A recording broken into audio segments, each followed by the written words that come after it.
Basahin natin ang Hebrews chapter 10, verses 26 to 31. Ang babasahin po natin ay tungkol sa paghihikayat na magpatuloy sa pananampalataya hanggang sa wakas. Sabay-sabay natin basahin ang Hebrews chapter 10, verses 26 to 31. Pakinggan natin ang napakalagang salita ng Panginoon. For if we go on sinning deliberately after receiving the knowledge of the truth, there no longer remains a sacrifice for sins, but a fearful expectation of judgment and a fury of fire that will consume the adversaries. Anyone who has set aside the law of Moses dies without mercy on the evidence of 2 or 3 witnesses. How much more worse punishment do you think will be deserved by the one who has trampled underfoot the Son of God and has profaned the blood of the covenant by which he was sanctified and has outraged the Spirit of grace? For we know him who said, "Vengeance is mine, I will repay." And again, the Lord will judge his people. It is a fearful thing to fall into the hands of the living God. But recall the former days, when after you were enlightened, you endured a hard struggle with sufferings, sometimes being publicly exposed to reproach and affliction, and sometimes being partners with those so treated. For you had compassion on those in prison, and you joyfully accepted the plundering of your property, since you knew that you yourselves had a better possession and an abiding one. Therefore, do not throw away your confidence, which has a great reward. For you have need of endurance, so that when you have done the will of God, you may receive what is promised. For yet a little while, and the coming one will come and will not delay. But my righteous one shall live by faith, and if he shrinks back, my soul has no pleasure in him. But we are not of those who shrink back and are destroyed, but of those who have faith and preserve their souls. Ito ang salita ng Diyos.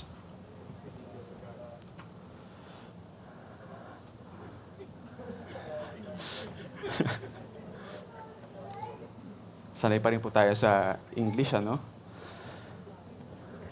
Noong nakaraan ay nalaman natin paano ba tayo dapat mamuhay kung tunay nating naintindihan ang perpektong pag-alay ni Kristo.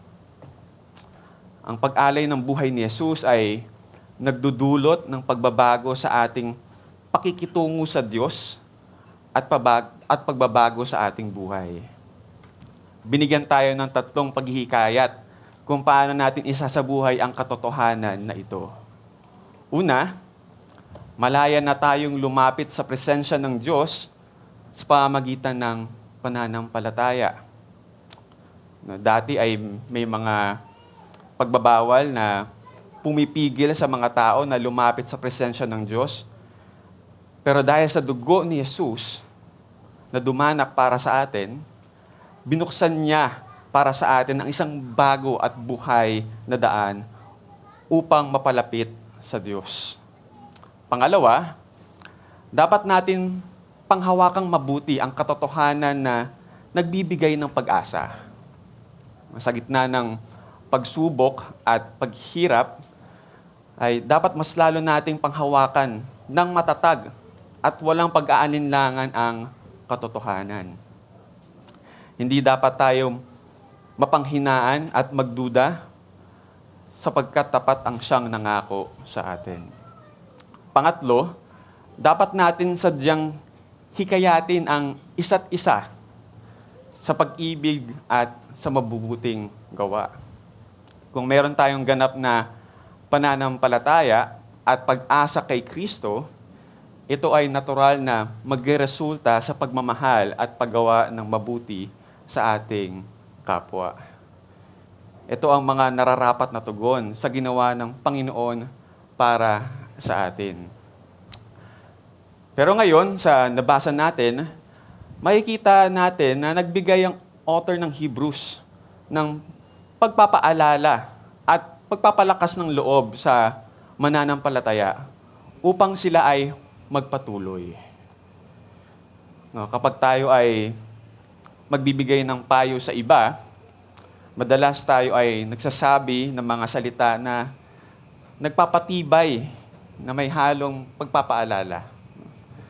Nang sa gayon maging maayos ang kahinatnan ng kanilang buhay o ng ating buhay. Ang mga kapatid ko, kapag nalaman nila na meron akong malaking desisyon na gagawin, dahil sa kanilang pagmamalasakit, ay nagsasabi sila ng mga salita na nagbibigay ng paghihikayat at pagpapaalala upang maging maayos ang kahahantungan ng buhay ko. Ganito rin ang ginagawa sa sulat na binasa natin. Ganito ang ginawa ng author ng Hebrews sa kanyang sinulatan upang sila ay magpatuloy sa kanilang buhay bilang mananampalataya ni Jesus. Siya ay nagbigay ng paghihikayat at paalala sa kanila. Kung naalala natin ang mga pinag-aralan natin nakaraan, ito ang pang-apat na paalala na makikita natin sa buong book ng Hebrews.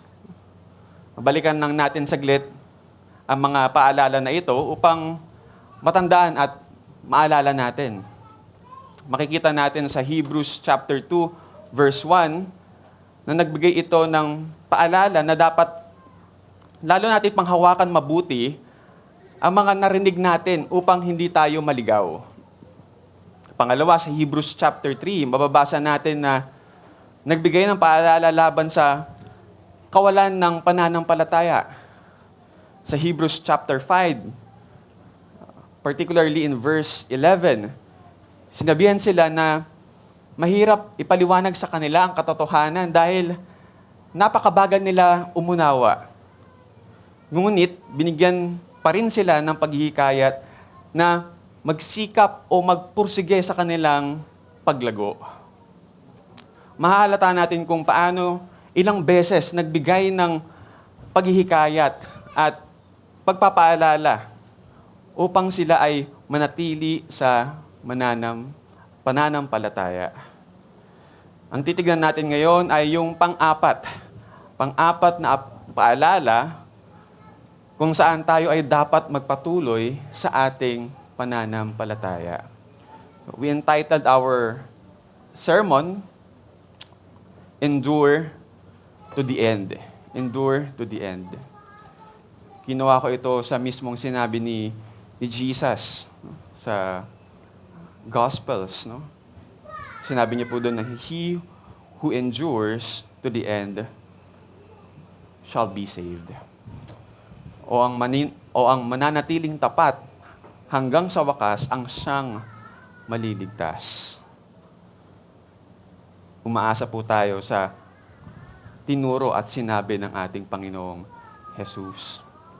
Kaya sa ating sermon, titignan at susuriin natin kung paano natin mapagtatagumpayan ang pamumuhay bilang Kristiyano. Makikita po natin yan sa ating service bulletin. Meron po tayong 3 punto. First, we fear God's warning against turning away from the faith. Magkaroon tayo ng takot sa paalala ng Diyos tungkol sa pagtalikod sa pananampalataya. Makikita natin na kung sadya tayong magpapatuloy sa kasalanan, if we go on sinning deliberately at tumalikod kay Kristo, mayroon nararapat na parusa na nakahanda para sa atin. Kaya mahalaga na tandaan natin ang paalala ng Diyos sa atin upang tayo ay magpatuloy na magtiwala kay Kristo. Second, we recall God's faithfulness in the past.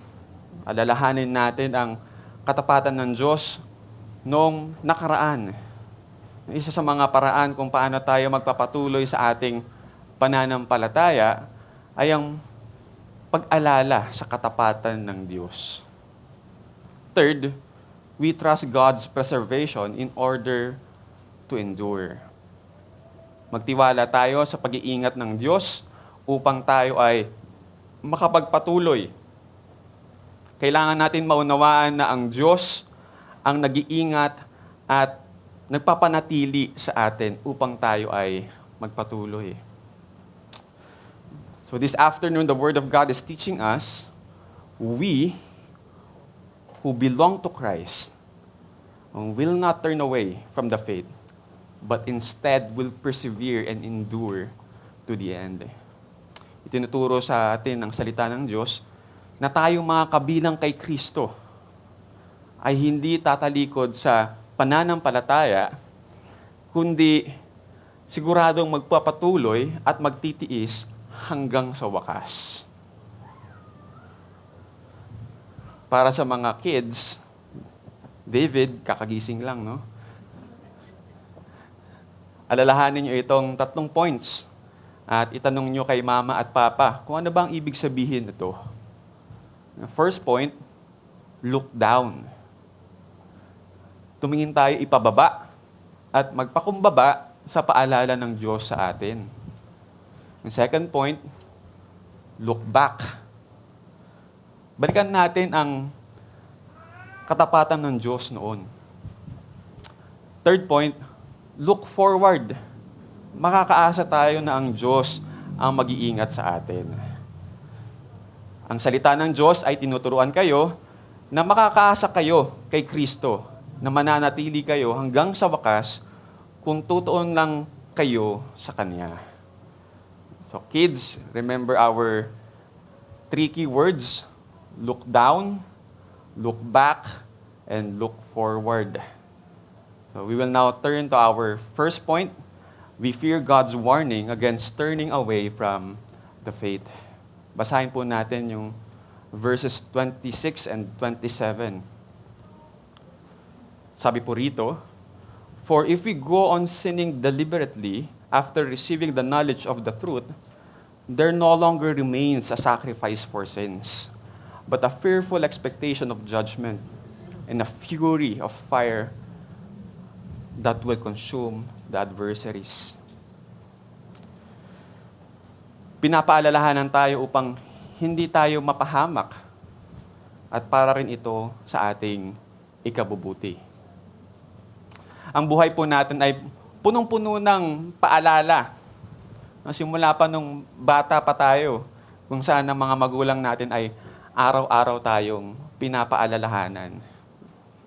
Araw-araw na nagpapaalala. Ilan sa kanilang mga paalala ay, huwag kang sasama sa mga hindi mo kakilala. Nang sa gayon, hindi sila sumama sa ibang tao. O kaya, ibang tao may ituro sa kanila na hindi maganda. Sa mga magkakapatid, no, huwag kayong mag-away na magkakapatid. Lalo na si Bunso, huwag yung aawayin yan. Favorite ko yan eh. Hindi po ganun, no? Ayaw po natin na mag-away-away ang magkakapatid. No? Nang sa gayon, maayos po yung pamilya kung saan nagtutulungan ang bawat isa. At huwag kang magsinungaling. Ibig sabihin po nun, no? Magsabi ka ng totoo. Kung ano yung nangyari sa'yo, ano yung naramdaman mo, maging totoo ka sa anong nararamdaman mo.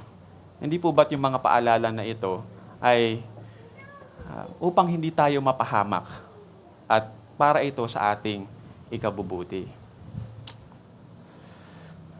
Alam natin na sinasabi nila ito para sa ikabubuti at ikakaayos natin. Kahit hanggang ngayon, no, marami pa rin pong mga paalala na dapat nating alalahanin.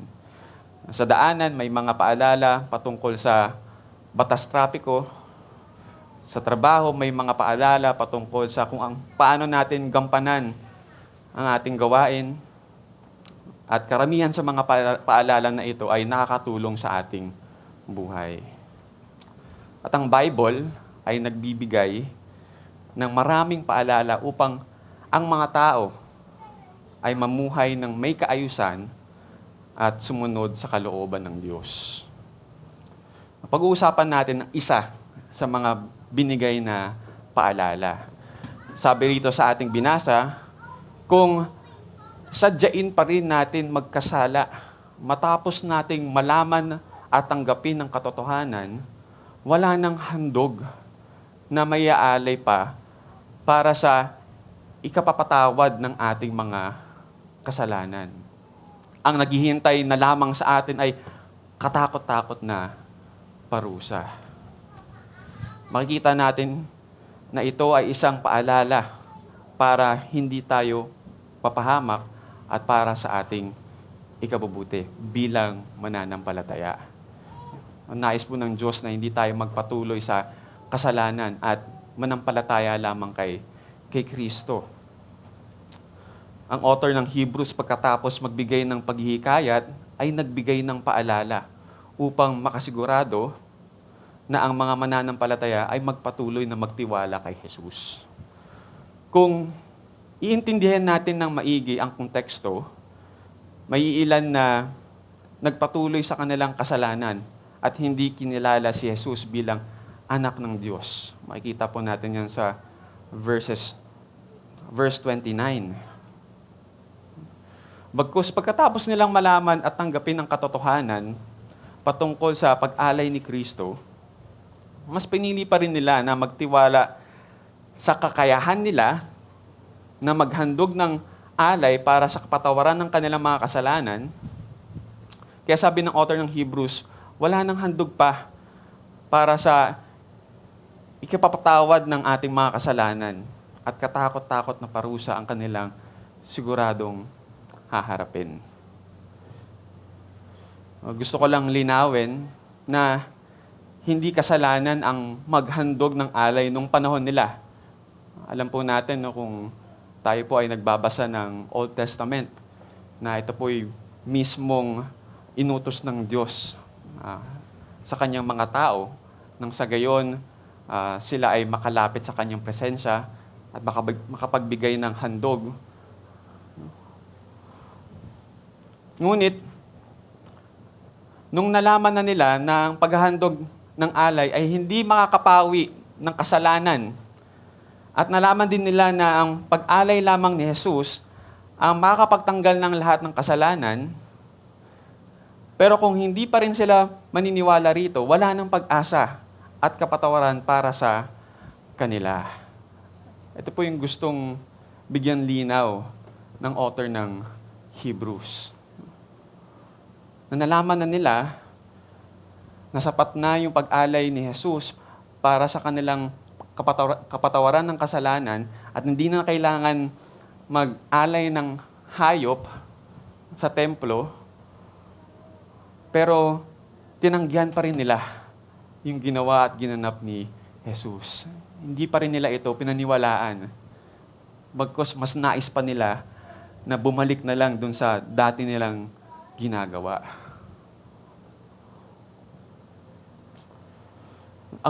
Ang pagtanggi sa pagtiwala sa perpektong pag-alay ni Jesus ng kanyang buhay ay isang malaking kasalanan. Isang malaking kasalanan. Lahat tayo ay sadya na nagkakasala at karapat-dapat ng parusa. Pero ang katanungan ay kung saan ba nakaasang ating kapatawaran? Ito ba ay nakaasa sa ating kakayahan o nagtitiwala lamang sa kakayahan ni Jesus? Huwag tayong magtiwala sa ating mga sarili kung kay Jesus lamang na may kakayahan na mapatawad tayo sa ating kasalanan at kapangyarihan na magligtas sa haharapin na parusa. Huwag tayong magtiwala sa ating mga sariling kakayahan, kundi kay Jesus lamang. Wala tayong kayang gawin upang tayo ay mapatawad ng Diyos sa mga nagawa nating kasalanan. Hindi po sa pamamagitan ng mabubuting gawa, hindi po sa pagiging relihiyoso, hindi po sa paggawa ng tradisyon, kundi isa lamang po ang daan patungo sa Diyos. At yun ay si Jesus at wala nang iba. Ngunit, paalala sa mga tao na hindi nagtitiwala kay Jesus. Ang naghihintay na lamang sa inyo ay ang kakilabot na paghuhukom at ang naglalagablab na apoy na tutupok sa mga kaaway ng Diyos. Sana ang paalala o ang babala na ito ay magdulot ng pangamba sa ating mga puso nang sa gayon ay hindi tayo magtiwala sa ating mga sarili. Sigurado ang kaligtasan na kaloob ni Kristo, ngunit sigurado rin ang kaparusahan sa mga tatanggi sa Kanya. Mababasa natin sa susunod na sinabi, ang mapapatunayang lumabag sa kautusan ni Moises ay walang awa na pinapatay. Paano pa kaya sa mga lumapastangan at humamak sa anak ng Diyos? Basahin natin ang verses 28 to 29. Sabi po rito, anyone who has set aside the law of Moses dies without mercy on the evidence of 2 or 3 witnesses. How much more worse punishment do you think will be deserved by the one who has trampled underfoot the Son of God and has profaned the blood of the covenant by which he was sanctified and has outraged the Spirit of grace? Ang paalala na ito ay nagsasabi na mayroon nararapat na parusa sa mga tao na binaliwala ang kautusan at binaliwala ang ginawang pag-alay ni Jesus. Sa Old Testament, ang Diyos ay ang siyang nagbigay ng kautusan kay Moses na dapat sundin ng mga tao. At ang mapatunayang lumabag sa kautusan, batay sa patotoo ng 2 o 3 saksi, ay walang awang pinapatay. Ganun na lamang pinapakita ang kabanalan ng ating Diyos, na hindi niya pwedeng pahintulutan yung mga nagagawang kasalanan. Sa panahon natin ngayon, parang hindi napaparusahan ng mga bumabaliwala sa kautusan ng Diyos sa ating bayan. Ang dami ng pruweba at ebidensya ay hindi pa rin napaparusahan. Ngunit alam natin na hindi ito hahayaan ng Diyos na hindi maparusahan at ipapakita niya ang kanyang perpektong katarungan. Mamaya ay makikita natin ito sa verses 32 to 31. Pero kung ang pagbaliwala ng kautusan ay may kaparusahan na walang awang pagpatay, gaano pa kaya katindi yung parusa ang kakaharapin ng mga tao na humamak sa anak ng Diyos? Kung isipin natin, grabe ang parusa na kakaharapin ng mga tao na hindi naniwala kay Jesus. Nagbigay din ng larawan ang author ng Hebrews kung gaano kalala at kagrabe ang hindi pagtiwala na ginawa kay Kristo. Ang mga tao na ito ay hinamak ang anak ng Diyos. O sa ibang salita, tinapakan o niyurakan ang ginawa ng anak ng Diyos. Ang mga tao na hindi naniniwala kay Jesus ay binaliwala, nilapastangan ang dugong nagpatibay sa pangako at lumait sa mapagpalang espiritu. Katakot-takot ang parusa ang kakaharapin ng mga taong hindi maniniwala kay Jesus. Dahil ganun na lamang din kagrabe yung ginawa natin sa kung anong ginawa ni Jesus. Isipin niyo po, no, na si Jesus ay anak ng Diyos. Diyos na nagkatawang tao. Siya ay namuhay ng perpekto. Naghirap para sa atin. Siya ay dumanas ng maraming tukso. Siya ay pinahirapan ng mga tao. Siya ay namatay sa krus ng Kalbaryo. Para sa kaligtasan ng tao. Para sa ating kapatawaran. Tapos, sadya lang tayo magpapatuloy sa kasalanan pagkatapos natin malaman ng katotohanan ng kung anong ginawa niya.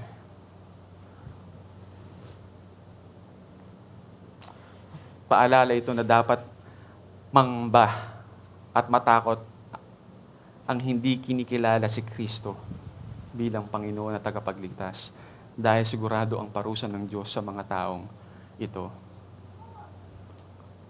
Ito ang sabi sa verses 30 to 31. For we know him who said, "Vengeance is mine, I will repay." And again, the Lord will judge his people. It is a fearful thing to fall into the hands of the living God. Sapagkat kilala natin na nagsabi, akin ang paghihiganti. Ako ang magpaparusa. Isipin niyo po, no, na sinabi ito ng Diyos mismo. Siya ang maghihiganti, siya ang magpaparusa. At siya rin ang nagsabi, hahatulan ng Panginoon ang kanyang bayan. Kakilakilabot ang mahulog sa kamay ng Diyos. Tunay na nakakatakot na harapin, balang araw ang Diyos na ating tinakwil at lubos na ginawa ng kasalanan.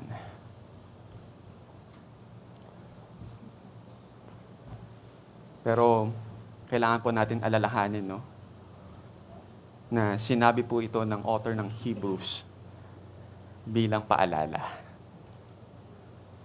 Nang sa gayon, dito sa ating simbahan, na hindi natin alam na meron pang hindi kinikilala si Jesus, hindi pa nagtitiwala, nananampalataya sa Kanya, ay haharap ng ganitong parusa.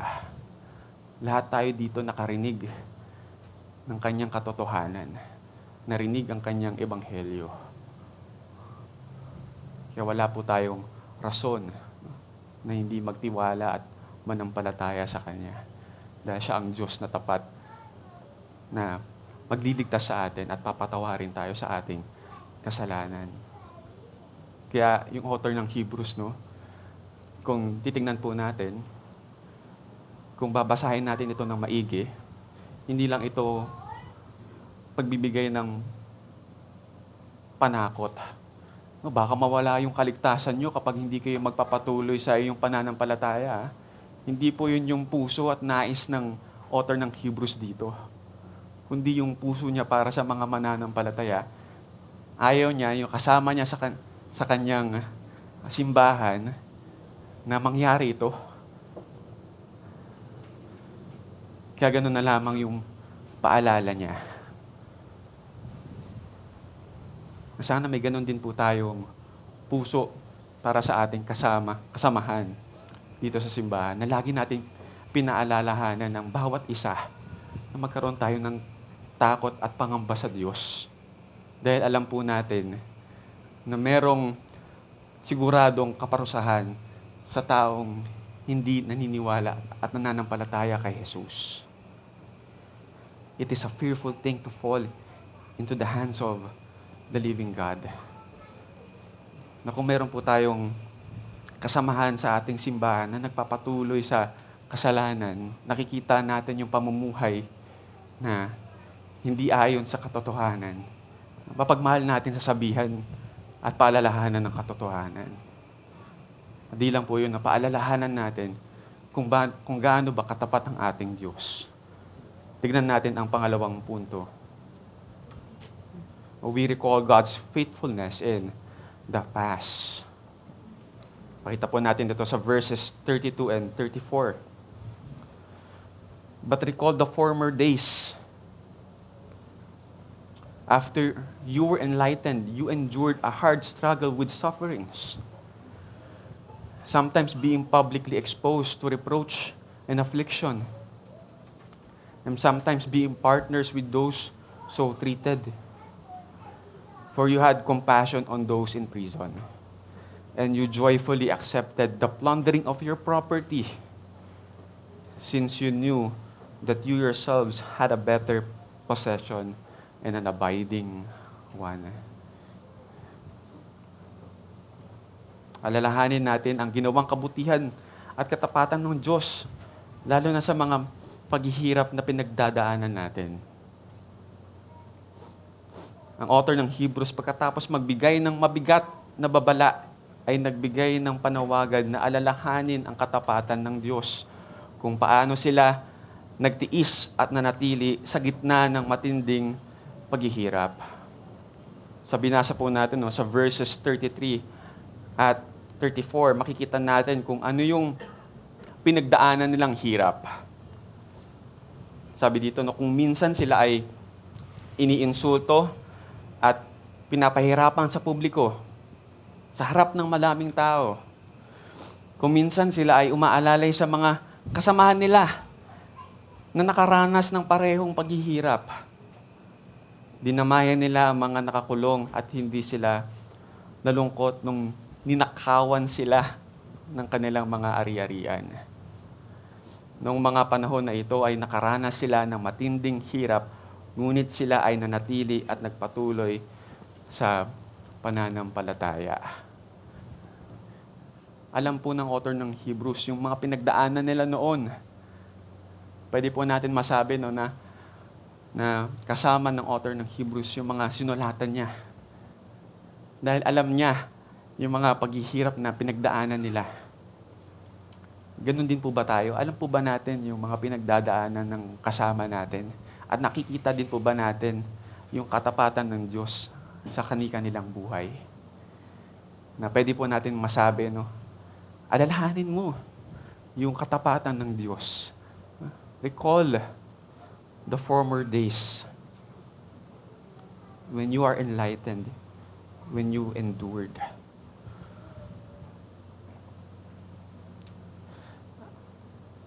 Ang mga mananampalatayang ito ay nakaranas ng paghihirap dahil sa kanilang pakikitungo at pagtitiwala kay Jesus.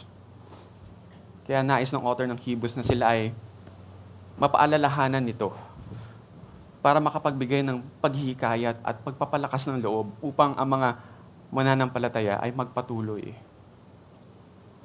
Kailangan din natin ito.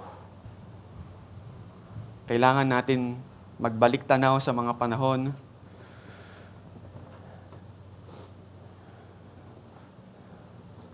totoo natin naranasan ang mga katapatan ng Diyos sa gitna ng pagsubok at paghihirap.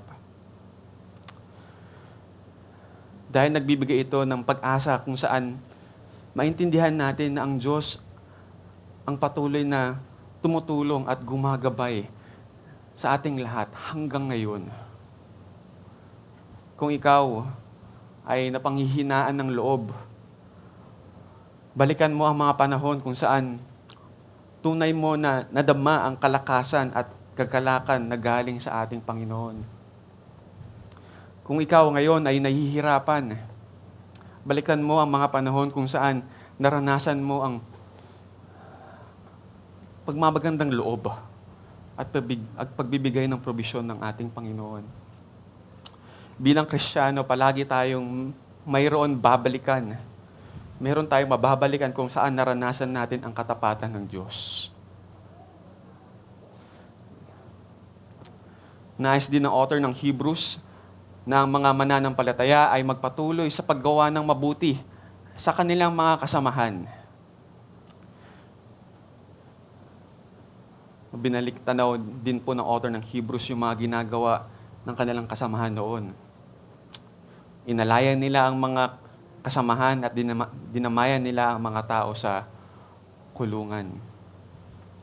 Kung tunay natin na intindihan ang katapatan ng Diyos, tayo ay magiging tapat din na alalahanin at tulungan ang ating mga kasamahan na nangangailangan.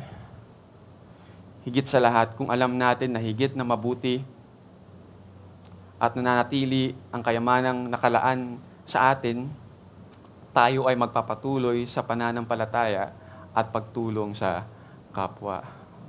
Kumbaga, Kung alam po natin yung libreng kaloob ng Diyos na natanggap natin kay Kristo, na alam natin sa pagtapos ng buhay na ito ay meron tayong matatanggap na gantimpala sa Diyos. Ay buhay na walang hanggan kasama ang Diyos. Hindi po ba't ito'y sapat na paghihikayat sa atin na tumulong sa iba sa buhay na ito, sa buhay natin ngayon, no? Tayo po ay maraming rason na gumawa ng mabuti sa iba at tumulong sa ating kapwa. Kung alam natin na mayroon tayong Kristo sa buhay, siya ang tunay na kayamanan natin, tayo ay magpapatuloy. Si Kristo ang dahilan kung bakit kaya natin makapagpatuloy. Kung maalala natin noong dumaan tayo sa matinding hamon at paghihirap sa buhay, ngunit tayo ay nagpatuloy dahil sa katapatan ng Diyos, makakaasa tayo na ang Diyos ay mananatiling tapat. Hindi siya magbabago kailanman. Siya po ay mananatiling tapat upang tayo ay magpatuloy sa ating pananampalataya ngayon hanggang wakas. Ganap na magtiwala tayo sa ating Diyos upang tayo ay manatili sa ating pananampalataya.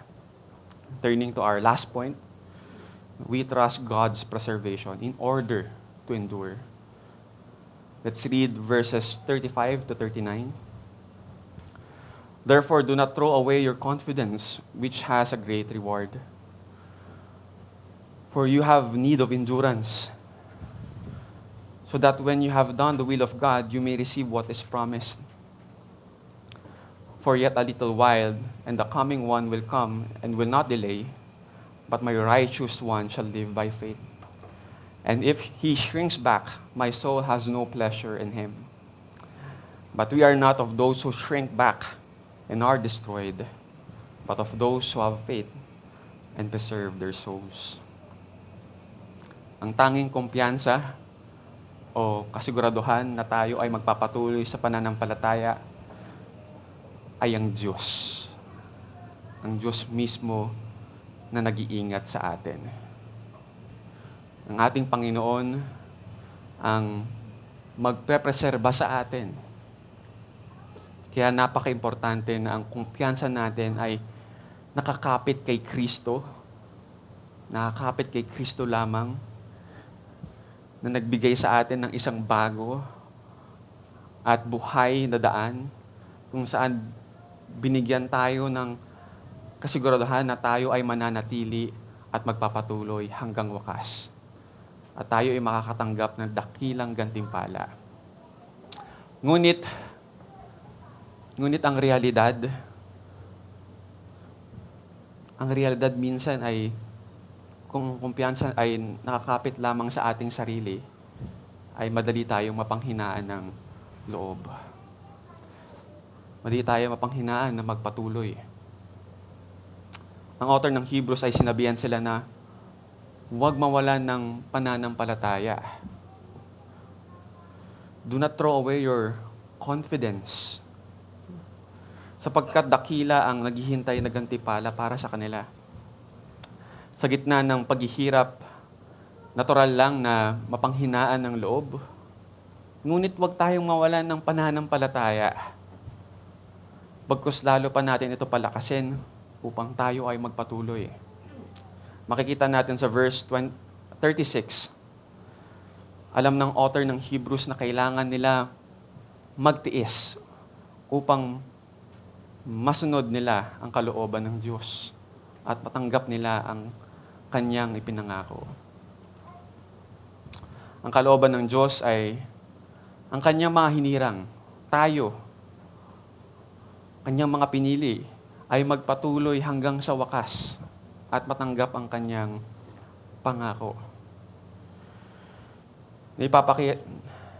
Naipapakita rin na tayo ay nagpapatuloy kung ang nasa isipan natin ay masunod at maisagawa ang kalooban ng Diyos.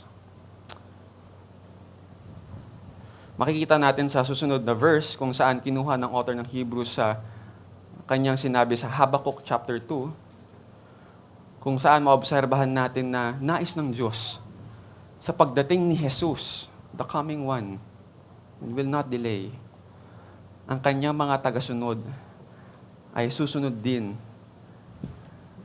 ang kanyang ginawa. Susundin ang kanyang mga inutos. Sabi po sa verses 37 to 38, yet a little while, and the coming one will come and will not delay. At ito po ay nagkatotoo. Totoo po ang sinabi ng Diyos. Tinupad niya po ang kanyang pangako na ibibigay niya po ang kanyang kaisa-isang anak na si Jesus sa tamang oras, sa tamang panahon. At sa pagbigay ng kanyang kaisa-isang anak, sinunod po ni Jesus ang perpektong kalooban ng Diyos. Nang sa gayon, ang mga hinirang ng Diyos, ang mga pinili ng Diyos ay maibalik sa Kanya.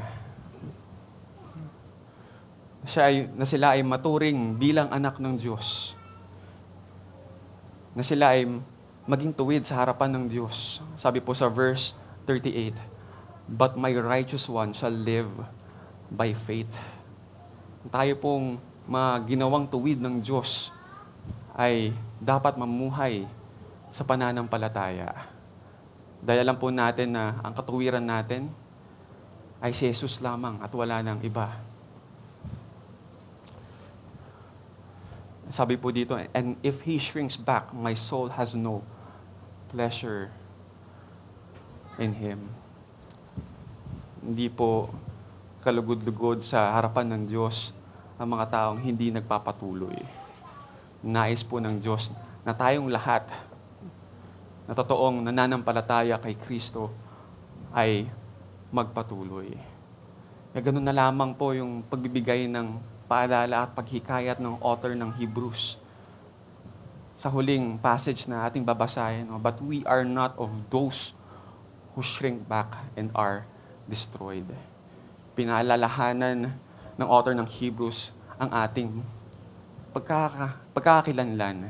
Pinaalala sa ating ang ating identity. Na kung tayo ay tinubos ng Panginoon, na kung si Kristo ay binayaran ng ating mga kasalanan, na tayo ay nilinis na, binayaran na ang ating mga kasalanan, makakasigurado tayo na tayo ay magpapatuloy. Hindi tayo tatalikod sa ating pananampalataya. Ito po yung kasiguraduhan na binibigay sa atin ng Diyos sa pamamagitan ng Kanyang salita, na laging nagpapaalala sa atin na walang sino man ang makakaagaw sa atin sa Kanyang kamay. Makikita po natin dito yung contrast, no? But of those who have faith and preserve their souls. Tayo po na kay Kristo na, meron ng pakikiisa kay Kristo, merong pananampalataya sa Kanya, ay siguradong magpapatuloy. Hindi tayo kabilang sa mga tumatalikod at napapahamak, kundi sa mga may pananampalataya at naliligtas. Hindi po dahil meron tayong kakayahan at kapasidad, hindi po dahil hindi po dahil sa ating kumpiyansa, hindi po dahil sa ating kagalingan, hindi po sa ating kalakasan, kundi sa kung ano lang ginawa ni Jesus para sa atin. Muli, hindi tayo makakalapit sa Diyos ng ating sarili lamang. Sa handog na kaya nating ibigay, kundi tayo lamang po ay makakalapit sa Diyos sa pamamagitan ni Kristo. Si Kristo ang siyang patuloy na namamagitan para sa atin. Si Kristo ang nagpapaalala sa atin na tayo ay magpapatuloy. Makikita natin yung mga paalala na ito sa pamamagitan ng Kanyang salita. Alalahanin din natin kung Sino ba si Kristo? Nung siya ay nabuhay muli, hindi po siya tumigil sa kanyang gawaing pagliligtas sa atin. Kundi nung siya po ay umakyat sa kanang luklukan ng Ama, siya po ay patuloy na nananalangin para sa atin. Siya po yung patuloy na gumagabay sa atin. Siya po yung patuloy na namamagitan para sa atin. Siya po yung patuloy na nagbabayad ng ating mga kasalanan. He is our great high priest who passed through the heavens and now seated at the right hand of God. Ito po yung Kristo na ating pinagkakatiwalaan.